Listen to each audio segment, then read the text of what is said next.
2022 is looking to be one of the most promising seasons in recent memory for the NASCAR Xfinity Series, and with the possibility of up to 50 plus cars showing up for the Daytona race, now is a better time than ever to take a look at the potential of each of the teams participating in the Xfinity Series this year. Mayer will perform similar to that of what Annett did, if not maybe a slight step up in 2022 compared to last year. Mayer overall has decent potential, and 2022 could lay the groundwork for a great 2023 for him. Our Motorsport expanding to multiple cars, I would not be surprised if regression is on the horizon in a big way for this team.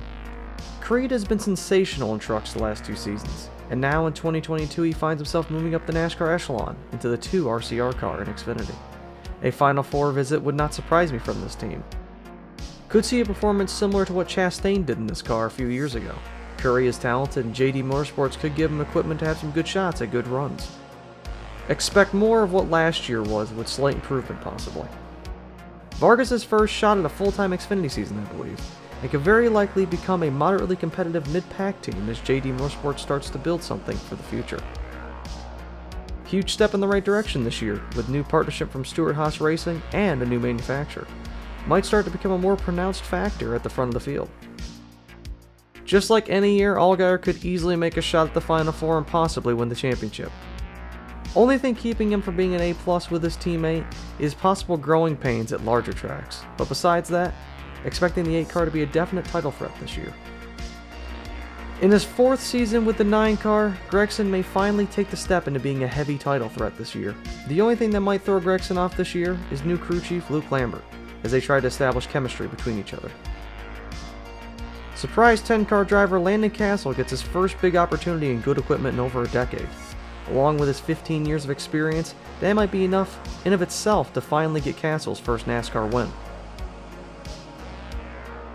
Another great season could be ahead for Hemrick, who comes off his storybook championship.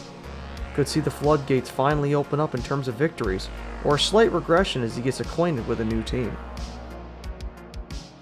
Allmendinger is back and ready to try and win his first NASCAR title.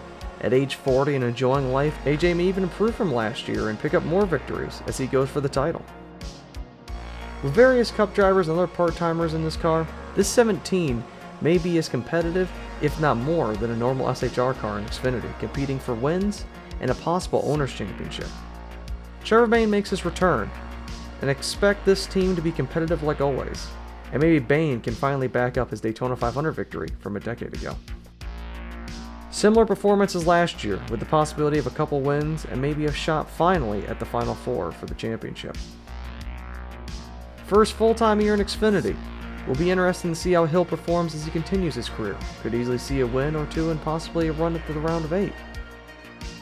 After his Cup adventure, Alfredo is back for his first full-time season in Xfinity, with a new 23 team at Our Motorsport. A little eerie of Our expanding, but with Pat Schreiss on the box, this team may have potential. Many varying drivers with quite a bit of experience, while it may not be a great car, has potential with the talent behind the wheel.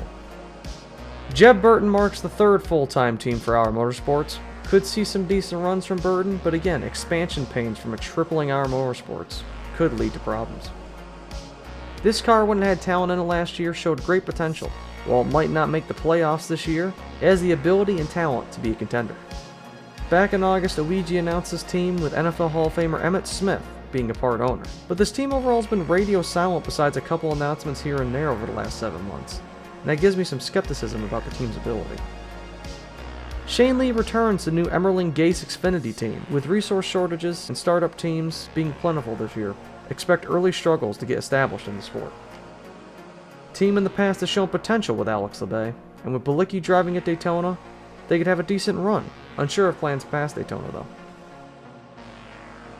After what could be considered a disappointing season for RSS, maybe year 2 of a partnership with Ford could provide a better run. The 38 will be a blend of part-time drivers, both of which provide varying promise for the team. Many thought last year was going to be Ryan Sieg's best season, but were shocked at how poorly the team ran. While still performing above the level of the possible equipment Sieg runs, could this year finally reap the rewards of his Ford technical alliance. While Tommy Joe Martins may have given up some aspects of his team, this year may be the most promising, with new partners and drivers along with the most sponsors ever for this team. So many sponsors for Alpha Prime they had to expand to 2 cars, both running multiple drivers. Same expectations as the 44 car with the possibility of some good top 10 runs. Gray Goulding will be driving the car at Daytona and probably for other races this season in Mike Harmon's 47 car.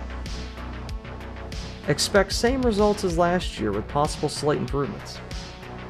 Sleeper playoff driver last year, would not be surprised if he were to do it again this year, but also wouldn't be surprised if the supply chain shortage impacts the team along with many others. Harrison Rhodes takes over the renowned 52 car for Jimmy Means, as they will be more than likely running part-time this year. Joe Gibbs Racing has been very quiet about its Xfinity program, and might see Gibbs in this car full-time or part-time. Nobody really knows. Either way, if the 54 car does run, expect it to be competitive. Backmarker team, but expect Timmy Hill and Team Overall to outperform their budget. While no sponsors will be on the car apparently, Brown has personal management endorsements that will provide income. If that's the case, the team will more than likely perform like they did last year. If not, then making it through the season might not be so easy. Expect similar results as last year, with a multitude of drivers probably for the Harmatech Nation 74 car. New ride for Williams this year, could see him perform at an improved level compared to last season. Massey will drive the majority of the races in the 91 car, starting at Daytona. Weatherman gets his first ride at a more funded team, good chance for him to display his talent in a better funded car. Rough year last season for Herbst. If he is able to turn it around and finally get a win, 2023 might be a promising season for the driver.